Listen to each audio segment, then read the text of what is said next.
By now, you've probably heard my magic wand story. It's a brand that's been part of my personal journey for more than 20 years. But no matter how many times I sing Magic Wand's praises, I'll never be able to fully capture the story of this incredible brand. Well, now journalist and author Kate Sloan just completed a limited audio series documenting the history and impact that Magic Wand has created over the last 56 years. It's called Making Magic. And the series chronicles Magic Wand's incredible brand story through interviews with nearly 40 experts, performers, business owners, educators, and fans. So I got a sneak preview of this series, and what I loved is that Kate weaves together snippets from all their interviews into this amazing story arc. She covers Magic Wand's journey from appliance store massager to its legendary influence on culture and sexual independence, and it's all just fascinating. The first episodes of Making Magic are available now at makingmagicseries.com or on all popular podcast platforms. Just search for Making Magic or visit makingmagicseries.com today. Thanks for listening to Sex with Emily. I'm Dr. Emily, and in today's show, I'm talking about the impact stress has on your sex life. And it's a big one. Plus, I'm taking your calls and answering your sex-related questions. Topics include why you need to separate your work life from your sex life, because hey, work-related stress is a killer in the bedroom. So you've opened up your marriage, but now you're feeling inadequate during sex. What now? You found a bag of your boyfriend's sex toys and you know they aren't for you. Do you confront him? And how to tell your husband to tone it down during sex because the rough stuff has gotten to be a little bit too much. All this and more. Thanks for listening. Look into his eyes. They're the eyes of a man obsessed by sex. Eyes that mock our sacred institutions. Bedroom eyes, they call them in a bygone day. Hey, Emily, you got a boyfriend? Because my man E here, he just got his heart broken. He thinks you're kind of cute. A girl's gotta have her standards. Oh my. Do women know about shrinkage? Isn't it common knowledge? What do you mean, like laundry? It shrinks? Can we not talk about sex so much? Are you kidding me? Oh my God, it feels so good. Being bad feels pretty good. But you know, Emily's not the kind of girl you just play with. You're listening to Sex with Emily. We're talking about sex, relationships, and everything in between. For more information, check out sexwithemily.com. You're going to love our site and all the blogs we have to help you have better sex. And you can find me on all social media across the board. It's at Sex with Emily. All right, guys, enjoy the show. There is a spillover effect of sex, meaning we often bring our work home with us, don't we? But what happens when we bring our work home, sometimes it means we're too stressed out and we just don't want to have sex, right? And in fact, stress is the number one killer of our sex drive, our stress drive. I mean, fuck. Really? I'm like, oops, we have a stress drive. And a lot of times our stress drive is way higher than our sex drive. So I think we've all been like grumpy at work. But what they found in this study was that shock that when, participants in the study had sex with their spouses, guess what? They were a lot happier and positive at work the next day. Shocker. They were also more satisfied with their jobs if they had sex the night before. And this was due to the positive mood. And then when you're positive, you have more engagement at work. But these are more of the potential benefits I talk about all the time of sex, which even persists, into the next day. And this goes for orgasms during masturbation too. But I want to say that if you're a couple, it is important. Like, it's going to spill over into your work. It's going to have an impact. Now, here's a catch though. If you're really stressed at work, work-related stress is going to make stress less likely. So when you come home from work and you're frazzled and you're stressed out, and there's pressures at work and all the things, it means that you're probably not going to want to have sex, and that's going to be a problem. So it's like two positives, but also two negatives. Right, exactly. It's unfortunate. It is. It is unfortunate. Right? Exactly. So, really, you guys, that's a complicated relationship, home and work lives. And now we always bring work home. It's always on our phones. It's everywhere. So do you think, though, if you had sex the night before, so you're more positive and work the next day, you'll have less work-related stress? Yeah, hopefully it carries over. That day you go home, or maybe you have sex first when you get home. That'll make you feel better. The right mindset if you are stressed. If you felt good that morning coming into work, then something bad happens at 4 o'clock before you go home. Just be like... I'm telling you, what resets all that for me is breathing when you get out of, like, do some kind of cleansing when you leave the office to separate home from work. Breathe 10 times really deep into your, pelvic floor, which is just possible. Mm-hmm. And let it go and you release it. And there's always those people that you see and you're like, I just feel like that person hasn't gotten laid in a little while. Right. Or like, that's kind of real. It really can be real. It can be real. And you know what that feels like too. So you all know when you haven't had sex. But also, there's also another theory here on why some of us actually aren't interested in sex. So a lot of us are like, well, what is it? What's wrong with me? Is it hormones? Is it psychological? Is it physical, physiological? What is it? So let's break this down. Now, we started talking about this last week that there is a new female Viagra drug, which I'm going to tell you, it's not going to work. Women are not, it's not Viagra. Women, we don't have penises to get hard. It's very different. Most of what's happening with sex is happening between our ears. So a new study published found there was a very clear difference in sexual motivations between women, who are diagnosed with, so what this pill they say for like the female Viagra is for women with sexual interest arousal disorder. Okay. So FFSIAD. And these are women who have little interest in sex, are unable to become aroused by sex, and it causes them distress. And this is different than people who are just asexual or don't want sex, okay? Which I don't even know that I believe that every woman is FSIAD at some point in their lives. Like, that's actually the norm, that we have little interest or we're unable to be easily aroused for sex. And typically that will cause distress, but that's besides the point. This is what I'm telling you is you don't need a pill for it. But think about this. What actually motivates you to have sex? Okay. So there's a few things that they found in this study that motivate us. There's 3 different types of motivation, essentially. Now, just stick with me because I don't want this to get too scientific, but there's sexual communal strength. What does that mean? How motivated are you to meet your partner's sexual needs? So people, which I read this first going, well, strength. I like that. See, but part of me is like, when I read this, I was like, oh, you're just doing it for your partner. You're meeting your partner's needs, but this turns out to have some benefits to it. So even if women who have some ongoing conditions that make sex painful, if you're really you're doing it for your partner, for your relationship, you can get aroused more easily and you have more satisfaction in relationships. Or if you've approached sexual goals, that means you're pursuing sex just to have a positive outcome. You're like, you know what? I'm going to have sex because it's going to improve our intimacy. I'm going to have an orgasm. I'm going to have physical pleasure for myself. And I can think about it and go, you know what? This is a win-win.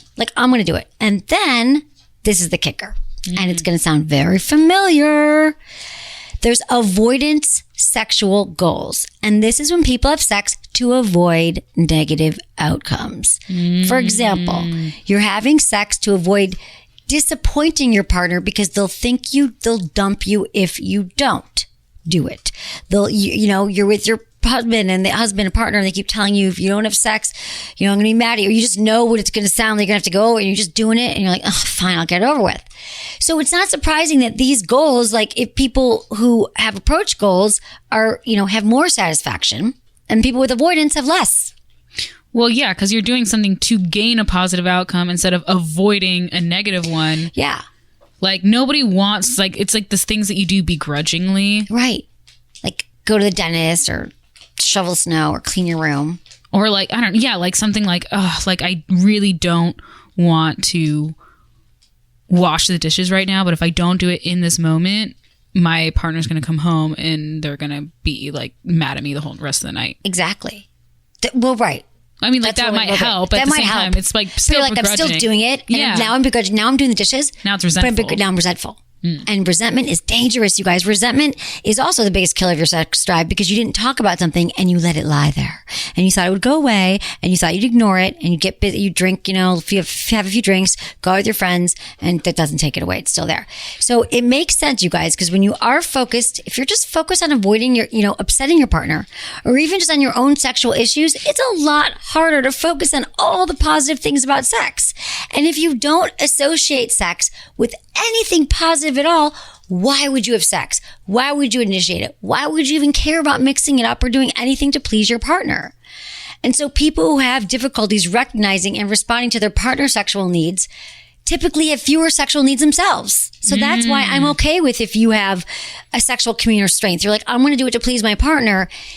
I don't think you can do that for a lifetime. Like if you're only doing it to please your partner, but you're not having any pleasure, well, that's a problem. We're going to get to that in a second. But I think just at least thinking about it and working on making it positive for both of you is great.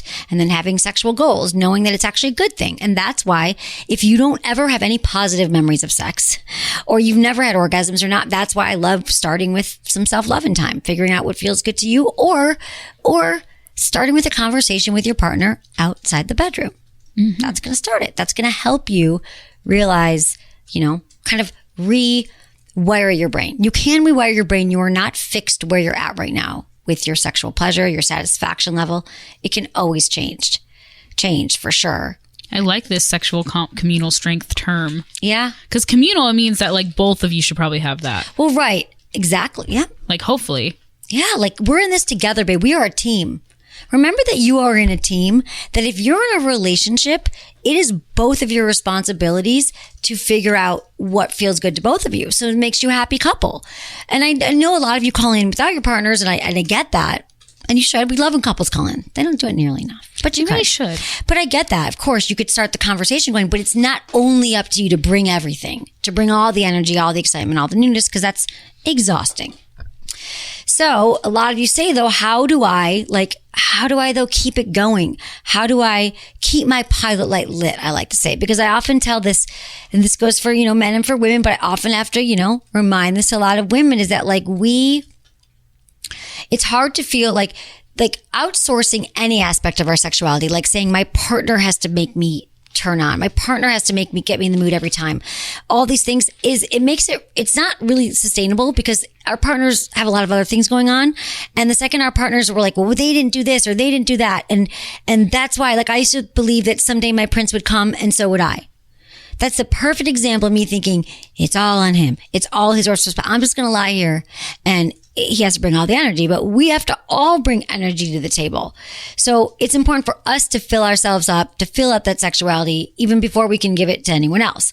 So the first thing, you guys, is if you don't have the motivation like we talked about, or you're not sure, prioritize it. Just literally, we do what we prioritize.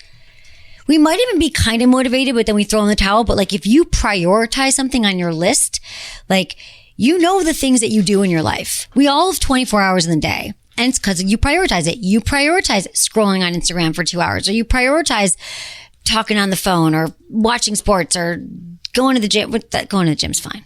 But maybe you could skip it one time if you do it every day because your partner's only home at that hour and that's when you could have sex. So prioritize your pleasure. And I get it. It's really hard to feel sexy when there is so much stress and the kids have to be fed and you got to do the laundry and all the things. But just know that all those things are going to be there. You're going to die with a to-do list. It was literally the best thing I ever told myself. It's so And I still have to remind myself of that. I'm like, but what about this? We didn't get this. I'm like, I'm going to freaking die with a to-do list. And what am I going to do? Are you going to finish it? What? I'll be dead. It won't matter who picks up my dry Kristen cleaning. will finish. She would though, just to be nice. That's so sad. She died, but first I have to get her dry cleaning. At the funeral, she would be instead of the eulogy, it would be the things she Here's checked her off. receipts. Right. I checked off all her boxes, and she nearly has. Okay, guys, seriously, I've done that for someone before. They really wanted to create. They died? Yeah, but they told me their dream before they died, and I went ahead and I did it for them. Oh my God, what'd you do? It wasn't a huge thing. They wanted to create this website based off all their likes, just to send it to their friends anytime they asked them for a recommendation. So I created it for her and sent it around to everybody. Just because she had talked about really wanting to do it. The world really does not deserve you. I know. This seems like an angel, really does. but badass. I don't even know how this happens. Amazing. Okay, we'll get to my death. She's like an angel with a leather jacket on. I know, right? I love that. Exactly. All right, so I love that. Okay, but you will still die with you. If you don't have a Chris in your life, it's going to be dead and nothing will happen. So just remember. Yeah, and even that's I'm just telling you, it doesn't matter. Prioritize your pleasure. So when you prioritize, you make time for it. Take a shower, turn that into your sexy time with yourself or your partner. Uninterrupted date nights, you guys. Date nights, huge for couples. Couples who don't have to, it's the easiest thing in the world to have one night a week. And maybe it's not that easy, but get a babysitter, switch with a friend if you don't have them. Be like, can my kids come over for 2 hours? Or my kid, what do you think about date nights are really big. My people of date nights are like report success all the time. Like, if you really can't leave your house, like, what if you just make it, like, I feel like people go, oh, date night, we have to go out to dinner, we have to do this. But, like, what if you just, like, no, we're going to commit to just 30 minutes, like, no one talk to us except for each other. Yeah. You know? Like, just sitting on the kitchen table, I think even that would be nice. What like, if they have a date night and they're like, I mean, this is probably weird. No one will do this, but no one's going to do this with kids. No, like, it's you just like, get a babysitter for the kids. Mommy and daddy need to have some time in our bedroom. We never have time alone. Like, I know people kids, should do that. I think they should. Mommy, because then it shows kids that we love each other. We prioritize the mommy-daddy relationship. And everyone's kids like, I don't need my parents having sex. It's so gross. And I don't think they need to hear you. If you have a big enough house, you could avoid it. But like, to show them that because like kids are going to cry and I can't leave them alone. But like, it's important to see that you are prioritizing your relationship together as parents. Okay. Also, you guys, the other thing is, embrace your sensuality. Remember, we get very disconnected from our bodies and it's very hard. Like, I'm telling you, I get why your pilot isn't lit. You leave work and then you get home and there's so much to do and there's so many errands and we don't take the space. So sensuality is a process of like fulfilling all of our senses. You have those like candles lit, you touch yourself, you taste things that are good, you breathe deep, you engage your senses in the moment. That is what sensuality is, and that is a practice. And practicing your self-care and your self-love, because sex begets sex. The more you self-love, the more you're going to want to have sex. The more you have sex, you're going to want it and keep it top of mind. So that's how you keep it top of mind. So I get it. Your partner comes home and they're all turned on and you're not. It's because in that moment, it's really hard to snap too. But if you've been thinking about it and cultivating this, even you're in the shower and you practice like in the morning, even if it's not sexual, but you're like breathing and you're smelling the soap and you're feeling your hands on your own skin, that is all engaging your senses. Oh, I love doing that. Like, I realized recently in the last couple months how much I really like putting lotion on my body. Yeah. Because I wasn't doing that for a long time. Because I don't know why. Just didn't buy any lotion. And now I've come across all these lotions that I... Awesome. All of a sudden, you know, and it feels really good. And then you can't stop touching yourself. Right, exactly. That's what happens. That's such a great practice. Like, if you have some beautiful body lotion that you've been saving for something like or a date or something when you're with someone, do it now. Like, pamper yourself. That is what self-care is. Scheduling sex has gotten a bad rap, and I get it. It sounds very unsexy. Like, okay, we're gonna like pick up the kids, and then we got this, and then I gotta go to the dry cleaner. I love the dry cleaner example. And then I gotta work, and then I have sex. You're like, it's another friggin' thing. But it takes the pressure off. When you guys are like busy with your lives and stuff's going on, then you know, like, Saturdays are night and Wednesday morning. And that's when we're doing it. And I don't have to deal with Tuesday night worrying that my partner's going to want it and I don't. But also, you guys, schedule sex with yourself. I'm going to masturbate on Monday, Wednesdays, and Fridays. I'm going to set my alarm before I go to the gym 15 minutes earlier. Do meditate, masturbate, manifest. I try to do that every day. It's a great thing. It actually works. I'm just telling you to give yourself pleasure. You clear your head. Like, you can't not start the day well when you're like, boom, masturbate, meditate, manifest what you want to happen in the day. Take a few seconds and think about how the day is going to go. Because oftentimes we are wired to think about all the negative things that can happen. And we don't think about, like, well, what would be the best case scenario if that meeting goes really well? What if this day at work is amazing? What if my workout's killer? What if the, meeting with my bosses, they give me a raise? Like, we just think of the worst case scenario. But when you kind of be like, oh, that was all negative things, let me think of best. You're going to find out, when I started doing this, that most of the time, when I take the time to think about what I actually want to feel, in other words, an intention for the day, it actually happens. Because I'm going in with that. And do that with your sex. Schedule it. Write it down. And have an intention that you can also switch this all around. Your sex life is might feel like it's static and hopeless and it can't change, but it can change. Like, I feel like especially parents, they don't do this. Parents never do this. No, because it's like the kid, because being a parent is very challenging and it's the hardest job on the planet. And you're like, how do there's always stuff to do. Like, I can't, so much for yourself to do. And then you got like kids and their stuff. You're like, there's literally no time for me. There's no time for us. And then you feel guilty. And then you're like, well, I've never talked to our kids about sex. So we have to like pretend it doesn't happen. Like, it's only happened once when you were born, baby, or twice when your sister was born. Like, no, like, I think the more, if you make it more normalized, then you could, it happen. Parents just don't. They're exhausted too. And I get it. Oh, I get it. But talk about it. Date night. They're not just with sex, but just other Everything. things that parents do that used to do in their relationships that kept them close. Like my parents always be like, oh yeah, before we had kids, like we went to Hawaii and we did this and we did that. And I'm like, I mean, I can get it. Like, you got to find babysitters to still go to Hawaii. I'm like, but I was like, I'm not stopping you from going to Hawaii. Like, go to Hawaii if you want to go. Take me with you. Just leave me somewhere else. Exactly. No, but it's good for your kids. Take me snorkeling. This isn't a great example because my parents did get divorced, but they were always taking trips. But they didn't know how to communicate. That was the problem. But I'm saying, like, that was what people did. They were like, we're going to Hawaii for a week or wherever they would go once a year. Oh, yeah, or just doing just like activities. Look at me. Right? I'm so normal. We're fine. We're fine. Like, honestly, I feel like, and I mean, I don't have any kids, so I'm sure I can't really speak to this, but I'm just saying that a lot of times kids have fun. If they're just doing a fun activity, they're fine. And you don't give a choice. Mommy and daddy need time together. Like, you get with your friends in school. You get to go to camp with your friends. Mommy and daddy need to go to our mommy and daddy camp together. We need that. It makes us better parents. But we don't talk to our kids about that.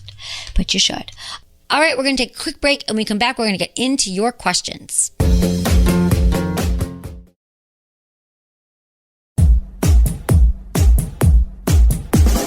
We have Martin, who's 52 in Florida, and has got a question about open marriage. Hey, Martin. Thanks for calling. Hey, how are you? I'm good, thanks. Thank you for taking my call. Of course. Question. Been married to the same woman for 20 plus years. We've had 3 sons before. You know, our kids have grown up. We're empty nesters now. And, you know, because of my job, it takes me out of the country. And she now, you know, I've allowed her to have a boyfriend. You know, we both decided. Because of that now, it seems like I'm not adequate. Well, I feel like I'm not adequate for her. Her boyfriend, who I have met, super nice guy, younger guy, super well endowed. You know, it's like they're having marathon sex while I'm actually 62, not 52. Oh, okay. And she's 10 years younger than I am. So I don't know if this is... well, Martin, let me ask you a question. Can I ask you... Well, this is what I got to find out, Martin. Is she... What are the facts here? Is she actually saying to you, honey, Martin, this guy's so well endowed, I'm having the best sex, like you're not adding up? Or is this your own like mind thing? Is she doing what she can to make you feel comfortable right now? Or has she actually said things that are leading you to believe that? What are the facts? Well, I've been privy to, you know, being at the room when they're, you know, when they're intimate,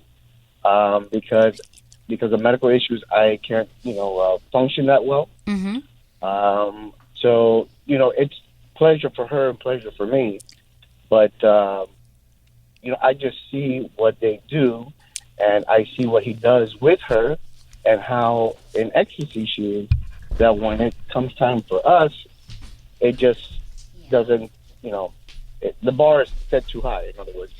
Yeah, I understand that. How long has this been going on with seeing the other man? 3 years, 2 years. All right. So that's a long time. I mean, I feel like, Martin, have you had a talk with her about this, about how you've been feeling lately? Yes. And what does she say? She understands. She's willing to, you know, not see this person anymore. However, I don't want to take that away from her. Right. Okay. So you have to figure out now. I mean, I think that's really, first of all, Martin, I think your communication's great and you seem really open. And of course, this is really vulnerable. So I feel like that there has to be, you have to still get your needs met is what I'm hearing.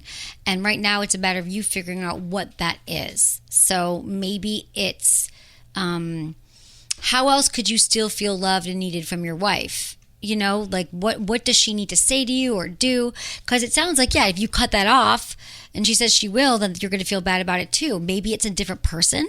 Maybe this person has run their course, and maybe if it was someone else, you would feel less intimidated. Or maybe, Martin, there are ways that you could still please her that you haven't thought about yet. You know, sex, we often don't even know what's possible when we look at the sex menu of what we can do. And just because you're having physical limitations right now doesn't mean that you can't provide your wife with a lot of ecstasy. Because most of the ecstasy women experience, yes, it could be about the penis, but not the majority of the sex that can give us ecstasy doesn't even have to necessarily do with the penis. Yeah, but unfortunately, it has to do with her boyfriend's penis. Right. In this case. Gifted. Right. He's I get it. gifted. But maybe but would you want her, like, is she in love with him? Like, could you say, well, I'm okay with the open thing? Okay, so here's the thing. No, would she find someone else that makes you feel better? This is what happens in open relationships. You're constantly looking at boundaries and you're renegotiating. And and she's your primary, she's your wife. If things doesn't feel right to you anymore, then maybe she needs to take a pause and find someone else that maybe makes you less intimidated. But you might just find that the next guy has more money, and that also transfers to something. And he brings nice things, and he's better at oral, or you perceive him to be better at oral. There could always be a thing where because so right now we're talking about your insecurities, and so I don't know if that's what you have to work on, building that up, or if I would talk to her some more about it and maybe not have it be so black and white, like just dump him. But maybe there's just ways you can figure out what else you need from this relationship. Okay, Martin? Well, thank you for your time. You're so welcome. I will be here for you 5 nights a week. You can call me 888-947-8277. I feel like that would be super hard going from open to closed, or at least closing the door a little bit. Maybe it's open a crack. Right. That would be hard. But I think if they've gone into it consensually, listen, you guys, you do not just decide one day we're going to get into an open relationship. The couples that are the most successful have, like, some of them have written contracts and they have boundaries, and they decide, well, if it gets too serious with someone, or if I start feeling like it's not working for me or one of us, we have to change it. So yeah, I would think, but I'm not even saying he has to not be open anymore. Maybe that's just not the partner. You take a pause. Yeah, exactly. And she says she's cool with it. Yeah. But yes, of course, anytime you change the status of the relationship, it's going to be a transition. This is a really great question. We have Stephanie, who's 42 in Iowa. She just found out that her boyfriend has a bag of sex toys and never brought them up to her. So how does she confront him with Oh, this? Hey, Stephanie. Tell me what happened. Hello there. Hi. Well, we've been dating for almost 3 years, and he moved in with me a year ago and kind of had stuff in my basement. I went down to try to reorganize and make a little space for him to do his art, and I discovered a bag.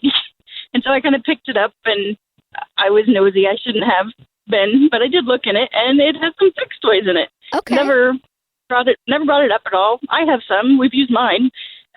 But it just seems weird that he's never brought it up, never mentioned it. Well, yeah. Were they used? Yeah. Were they women? What kind of sex toys were they? Were they for men? Were they for women?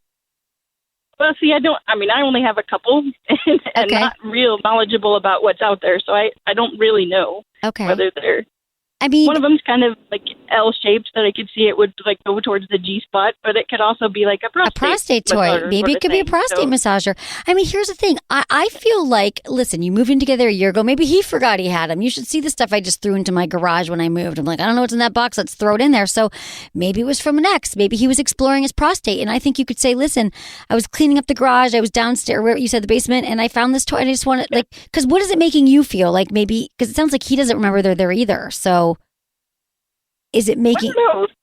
Yeah. I tried to kind of come around it,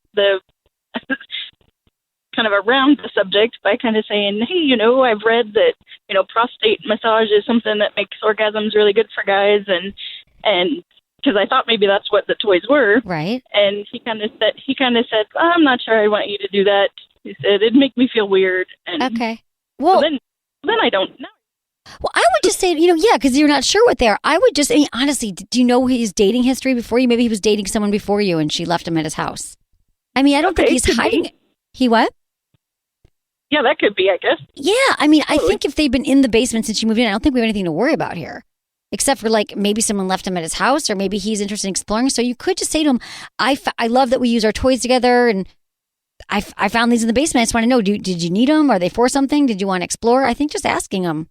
Because I don't know. It doesn't even let junk you don't know. So that's what I think. I wouldn't trip on it until you ask them in a really non-threatening, non-judgmental way, and just say, I'm curious. Did you want these back? I'm cleaning out the garage. I found sex toys. Just ask. Yeah. And then let me know what he said. Yeah, I think it's totally very straightforward, without judgment. Thanks, Stephanie. Thanks for calling. Okay, we have Igor, 31 Washington, who's got a question about male orgasms. Oh, great. Let's round it out here. Hey, Igor, what's going on? Hello. Thanks for calling. Hi. How can I help you? I'm doing pretty good. I just got this weird question. It's okay. So there are times when I just ejaculate, and I don't have an orgasm. And there are other times when I have a full body orgasm, and it's more often that just ejaculation, not an orgasm. Huh.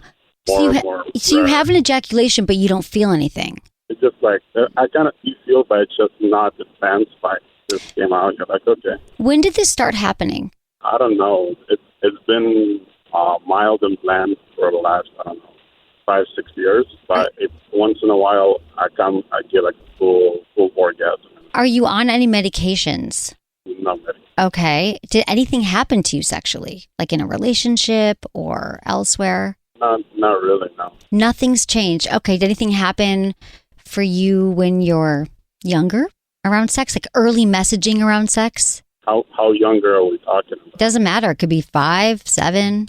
I don't know. Okay. Well, sometimes like things happen to us when we're younger and we get messages around sex, or maybe someone touched us inappropriately or something happened, and it can get kind of locked into our sexual functioning. And so if something did happen, that could still be having an impact today. Because a lot of it is kind of mental, what happens with orgasms. And so maybe there's something like you're thinking like, this orgasm isn't going to feel good. It didn't feel good last time. And then sure enough, your orgasm isn't that intense.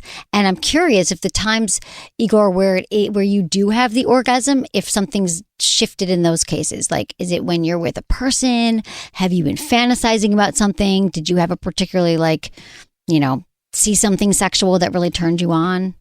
I think it's more of a feel more open at that aspect, like unjudged in a sense. Oh, you feel more judged. Are you in a relationship? Yes, I'm in a relationship. Okay, so yeah. If I feel more free and unjudged, so there's no judgment, then I feel more of a climax. Okay, and this is when you're with your partner and you don't feel judged, but sometimes you do feel judged? Yeah. Okay. Well, mostly it's probably something psychological. That's what it sounds like to me. There's something in your brain that you've wired the neural pathways, which we can undo, but it takes some work. So I feel like, what is going on with your partner right now? Like, what makes you feel judged? Because none of us want to feel, I'm telling you, when we feel judged by our partner and we don't feel safe and accepted, no one has orgasms. Women don't have orgasms, men don't. So what's going on? Okay. Well, so my girl was a really goody girl. And I was more of like a player in a sense. Mm-hmm. So if I'm trying something new or I'm trying to do something different, she feels like I'm bringing something dirty into her. Ah, okay. That makes sense. And I kind of feel judged on that, and I kind of.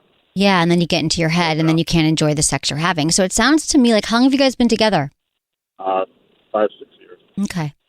Well, it sounds to me like you guys have to have some conversations outside the bedroom. Like I was just talking to Hazel about, every couple needs this, Igor. You guys have got to have a conversation with her where you're saying like, let's just talk about our sex life, where we're at, like what you enjoy about it, what you don't, what we could work on, but I honestly, she might need a little work around this. I don't know. Like, listen, it is work, but it can happen to kind of undo messaging since we were a child. So if you said she's goody two shoes, right? Like, so maybe it was around religion or her parents shamed her, or maybe there was something that happened that she hasn't fully stepped into her female sexuality, her female expression of pleasure, of power, it sounds like she's been, women's sexuality is often more judged and policed by society. So she's still carrying around that heaviness when she's having sex and she's putting it upon you.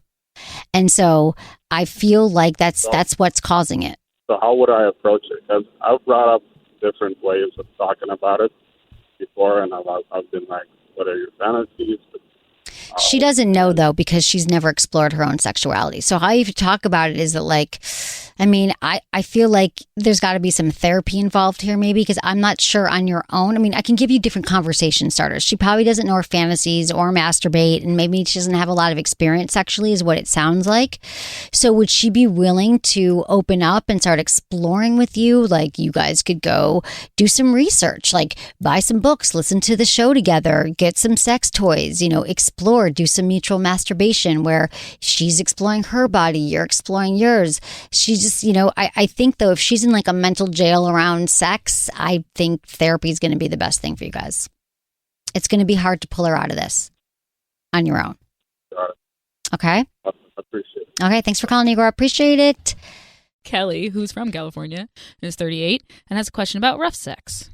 Hey, Kelly. Thanks for calling. Hey. Hey. I know. I can't believe you missed humidity. I'm from Ohio and came out to California to escape all the humidity. Just in a moment, it did. Just like talking to Nicole, I was like, oh, to be there. But no.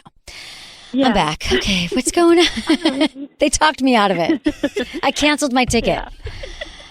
Yeah. Oh, good.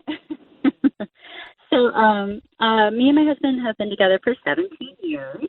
And, you know, we kind of, we have a very active sex life, but I've noticed here in the last couple of months, we have like a variety. We'll do some nice sex. We'll do some rough sex. We'll do some nice sex. You know, we'll mix it up. Here lately, he's just been wanting to do nothing but rough sex. And I'm trying to like have conversations with him. Like I can't be pounded out every night. Oh, no. What do you have? Piece of meat? It's not working for me. Right. Yeah, exactly.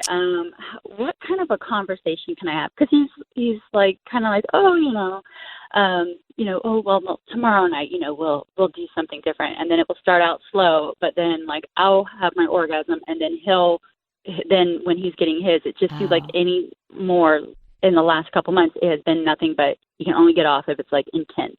Huh. So and it's changed. Do you know how much he watches porn?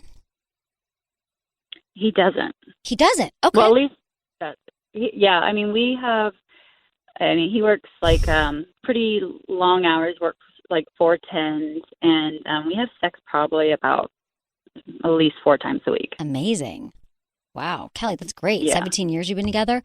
Okay. So, and you said that have you guys talked about this kind of thing outside the bedroom? Have you been like, okay, God, I mean, really, it's a matter of just saying, and again, you have to talk about it a few times, but just saying, I really want to talk to you about the kind of sex you've been having. I like it sometimes it's tender, but I think lately it's been really rough, and maybe you could give him some options of what else, you'd like. Because sometimes maybe he doesn't know what to do. Like, listen, things become a habit really easily when it comes to sex. So maybe he was like, okay, this is the easy. You had your orgasm. I'm exhausted, and I'm just going to go really fast because that's how I'm going to come. And he just got used to it. And maybe he almost doesn't know of other options.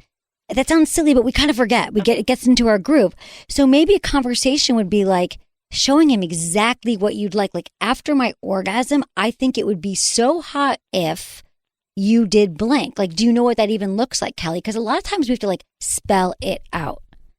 Because I'm sure he doesn't, he's not trying to piss you off and you're like, yeah, I'll be all soft, but now I'm going to go rough.